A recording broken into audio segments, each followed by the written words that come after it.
لو ما تعرفش، النهارده قام سيادة الرئيس عبد الفتاح السيسي بتوجيه الهيئة الهندسية بالقوات المسلحة المصرية بسرعة ترميم مقبرة فضيلة الشيخ محمد متولي الشعراوي، وده كان سرعة استجابة لأهالي دقدوس اللي كانوا قلقانين جدا على المقبرة علشان تسريب مياه الصرف الصحي. والحقيقة الخبر ده بسطنا كلنا كمصريين، ما عدا شوية اللي هم اتخلقوا عشان يعترضوا وخلاص. يعني تلاقي كومنتس حقيقي غريبة جدا، يعني واحد يقول وهم أهل الشعراوي فقراء، ده بجد، والتاني يقولك أصل ده مش شغل الهيئة الهندسية.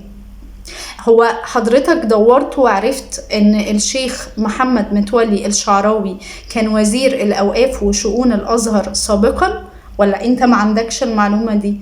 طب انت عارف ان ده رمز من رموز مصر؟ طبعا حضرتك ما ارهقتش نفسك انك تعرف المعلومة دي خالص.